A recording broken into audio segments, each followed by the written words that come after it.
Hey, Mano Youth, what's going on? My name is Pastor Allie, and this is our sermon recap for Fresh Week 5. Don't miss it.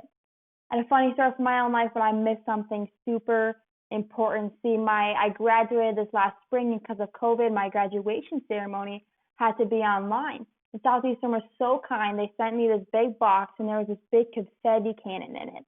And so I had this dream of when my name popped up on the TV screen, I was going to shoot the confetti, and this could be this picture-perfect moment. And so I sat there for 2 hours. It was getting close to my last name, and so I got up there, and I was ready to go, and I knew the name before mine. So right when they said it, I looked down, and I went to do the confetti cannon, and it didn't work. Like, for some reason, it broke, or I did it wrong, or something wasn't working, and I looked up, and I had missed my name. TV. Jason, Skipper! Allie, It won't go! I missed it. I waited 2 hours and I missed it because I got so caught up in the little details and I missed what was important. And for you students, I want you to know this. Don't miss what God is wanting to do in and through you. It is so easy to get caught up in the little details of life that we miss the important things, the things God is wanting to do. And today we're going to look at this text from Galatians 6. And Paul is talking to a bunch of people that had just been really not having the greatest time, and they just need some encouragement. And this is what Paul says to them in Galatians 6, 9 through 10. He says, "Let us not become weary in doing good, for at the proper time we will reap a harvest if we do not give up. Therefore, as we have the opportunity, let us do good to all people, especially to those who belong in the family of believers." And see a few encouragements that we see from this text. If we don't want to miss what God is wanting to do in us and through us, is to first be patient. Paul says in verse 9, he says, "Do not grow weary." And this is crazy coming from Paul, because if you looked at his life, he had every right to be weary and to give up. And we see a little bit in 2 Corinthians 11:23. Paul talks about the things he went through. I'm just going to read you a little bit so you have some context. And it says, "I have worked much harder, been in prison more frequently, been flogged more severely, been exposed to death again and again. 5 times I received from the Jews the 40 lashes minus 1. 3 times I was beaten with rods. Once I was pelted with stones, and 3 times I was shipwrecked.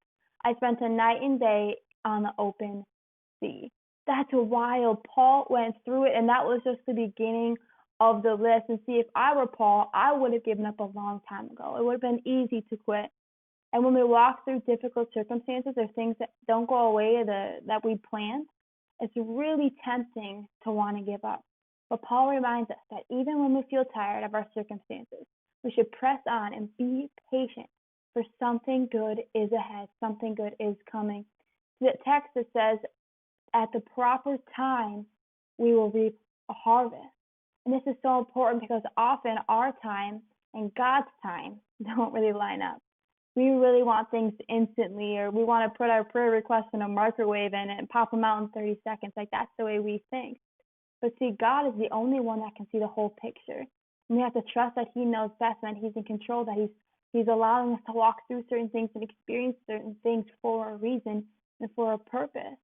And even when it doesn't make sense, we keep pressing on and waiting on his perfect timing instead of our desired timing.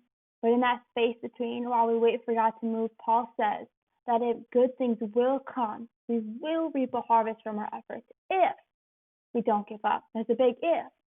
We can't give up. We have to keep pressing forward. We have to keep inviting that friend to church that keeps turning us down. We have to keep praying for that family member that needs Jesus, or keep praying for that person we know that needs healing. We can't give up. Do not grow weary in doing good, for at the proper time you will reap a harvest.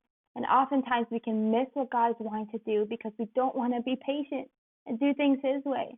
We have to slow down, pump the brakes, and trust that God knows best. And that if we remain patient and wait on him, even when things get tough, he will do something in us and through us. And the second thing we see from this text that we can do is to do good. See, verse 10, it says, "As we have the opportunity, let us do good." And right now, there's a lot of opportunity to do good, to be kind, to share Jesus in our schools, in our homes, in our communities, in our friends, in our families. And not just do good to people that we like the best, or that that are our buddies already, but Paul says to do good to all people, not just the people who affirm you, the people that look like you, but to do good to all people. And what does this have to do with everything, though? Like, why is it so important? Because when you're always looking for opportunities to help and do good, you are ready to go whenever God asks you to do something to move. You're already ready. You're already looking for those opportunities. You're looking for God is wanting to do in and through you. And when you're actively looking, you won't miss it. You'll know you're in tune with what God is speaking. You're in tune with what He's wanting you to do. Because you have your eyes looking for ways to help and for ways to move and to ways to act and be kind and to share Jesus. So my challenge for you this week, begin to do something once again that you gave up on. Maybe there's someone that you used to pray for. Maybe you've been praying for healing for a long time and you haven't seen any results. My challenge to you, start praying for it again. Don't give up. Keep pressing on, for a harvest will come.